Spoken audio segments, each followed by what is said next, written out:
पलवल में सर्व कर्मचारी संघ के बैनर तले आशा वर्करों ने विभिन्न कर्मचारियों के साथ मिलकर प्रदर्शन करते हुए सरकार के खिलाफ मोर्चा खोल दिया। इस दौरान कच्चे कर्मचारियों को पक्का करने जैसी कई मांगे रखी गई और मांगों को जल्द पूरा न होने पर चुनावों के समय सरकार को जवाब देने की भी बात कही गई। आशा वर्करों ने स्वास्थ्य मंत्रालय व मिशन डायरेक्टर पंचकुला के नाम जिला अतिरिक्त उपायुक्त को ज्ञापन सौंपा। पलवल अपनी मांगों को लेकर सर्व कर्मचारी संघ के बैनर तले सैकड़ों आशा वर्करों ने विभिन्न विभागों के कर्मचारियों के साथ मिलकर प्रदर्शन करते हुए सरकार के खिलाफ जमकर नारेबाजी की और गुज्जर भवन से नारेबाजी करते हुए लघु सचिवालय पहुंचे और आशा वर्करों ने स्वास्थ्य मंत्रालय व मिशन डायरेक्टर पंचकुला के नाम जिला अतिरिक्त उपायुक्त को ज्ञापन सौंपा। मौके पर मौजूद आशा वर्करों ने कहा कि पहले भी आशा वर्करों ने अपनी मांगों को लेकर धरना प्रदर्शन किए थे और सरकार ने कहा था आपकी मांगों को जल्द से जल्द पूरा किया जाएगा, लेकिन सरकार उनकी एक भी मांग को पूरा नहीं कर पाया है, जिसको लेकर फिर से आशा वर्करों के साथ साथ मिड डे मील वर्कर और ग्रामीण चौकीदार ने कच्चे कर्मचारियों के साथ मिलकर सरकार के खिलाफ मोर्चा शुरू कर दिया। उन्होंने कहा कि उनकी मांग है कि कच्चे कर्मचारियों को पक्का किया जाए, न्यूनतम वेतन 26,000 करने व समय पर उनका वेतन देने की मांगे रखी गई है।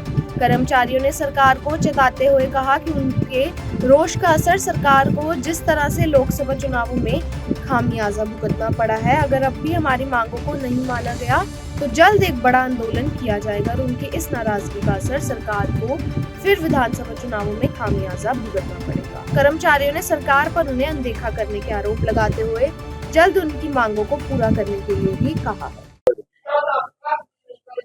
मैं सरोज आशा वर्कर आशा वर्कर यूनियन के जिला प्रधान।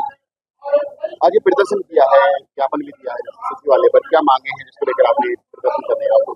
हमारी देखो जी, ये मांगे हैं 26,000 न्यूनतम वेतन किया जाए, हमें एक कर्मचारी का दर्जा दिया जाए, PFISI से जोड़ा जाए महंगाई भत्ते के साथ, और हमारे ऊपर जो बेकार के काम हैं वो ना करवाए जाए। हमारा क्या है, 24 घंटे का काम बना रखा है, हमारा एक काम करने का एक टाइम पीरियड नहीं बना रखा।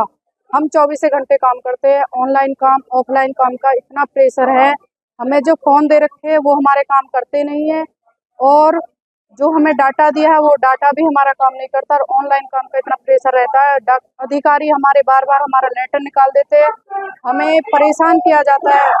हम चाहते हैं अपने अधिकारियों से कि अगर हमसे ऑनलाइन काम करवाया जाए तो हमें ऑनलाइन काम का पैसा दिया जाए।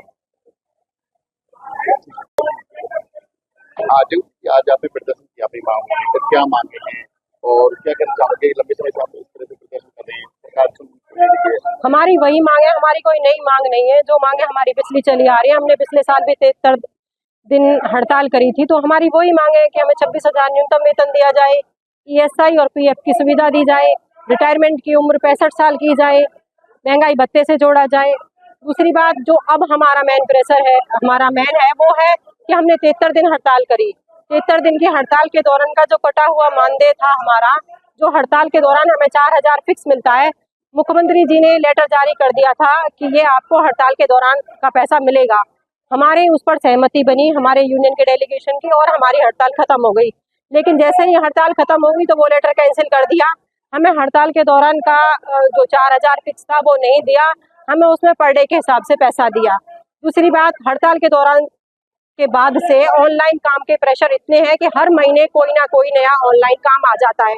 पेमेंट हमारी वही है जो है, क्योंकि आशा एक इंसेंटिव बेस्ड कार्य करता है, वो इंसेंटिव पे कार्य करती है। तो जब आशा को जिस चीज का पैसा मिलता है वो कार्य आशा करती है। लेकिन अब ये है कि हमें अपना कार्य तो है ही है, लेकिन जो कोई भी नया काम आएगा वो काम आशा करेगी। अभी भी आपकी सुनवाई नहीं हुई, आगे क्या रहेगा? क्या तमाम इकट्ठी होंगी, क्या रहेगा? अभी हमारा आने वाले 19 तारीख को हिसार में स्वास्थ्य मंत्री कमल गुप्ता जी के वहाँ घेराव है। हम पूरे प्रदेश के आशा वर्कर वहाँ जाएंगे और स्वास्थ्य मंत्री का घेराव करेंगे। अब उसके बाद वो क्या आश्वासन देते हैं वो देखते हैं, अगली रणनीति वहीं से तैयार हो जाएगी। क्या वजह है जो प्रदर्शन कर रहे हैं लोग? मेरा खुशबू शौरत नाम है, मैं होटल ब्लॉक से प्रधान हूँ आशा वर्करों के लिए। क्या मांग है? हमारी मांग है कि हमारी बहनें बहुत ही परेशान है, बहुत ही संघर्ष करती हैं, लेकिन सरकार इस संघर्ष को देखती नहीं है। और उनको काम को नहीं देखती, वो डॉक्टर से भी ज़्यादा काम करती हैं। डॉक्टर हो या हमारी एएनएम बहन जी हो, सारा वो तो कुर्सी पे बैठी रहती हैं, लेकिन सारा काम वो वहीं से लेती हैं। वो एनसीडी का कोई भी प्रोग्राम हो, सारे काम को वो हैंडल कर देती हैं। तो उसके लिए आशा वर्कर को वो मानदेय नहीं दिया जा रहा है। सभी को अपनी सुखपूर्वक जिंदगी बिता रही, लेकिन हमारी आशा वर्कर बहनें सड़कों पर डोल रही हैं, गर्मी में डोल रही है, सर्दी में डोल रही है। उसके लिए सरकार कोई भी अपना कोई कदम ठोस नहीं उठा रही है, जिससे हमें लाभ हो, हमारा मन करे कि हमें अच्छी नौकरी मिल रही है, जिससे हम करें, हम भी घर से निकलते हैं, हमारे परिवार भी है, हमारा परिवार भी ये कहता है कि आपको मिलता क्या जो आप इस काम को करते हैं। फिर भी हम ये कहते हैं नहीं, हम समाज सेविक हैं, लेकिन आज के टाइम में समाज सेविक कौन रहा है जी। सभी को अपनी बच्चों के लिए पड़ी है, इतनी महंगाई है, महंगाई पे अगर हम बच्चों की पढ़ाई को लेके ही बात करें, पढ़ाई इतनी महंगी है, कुछ भी घर का राशन इतना महंगा है।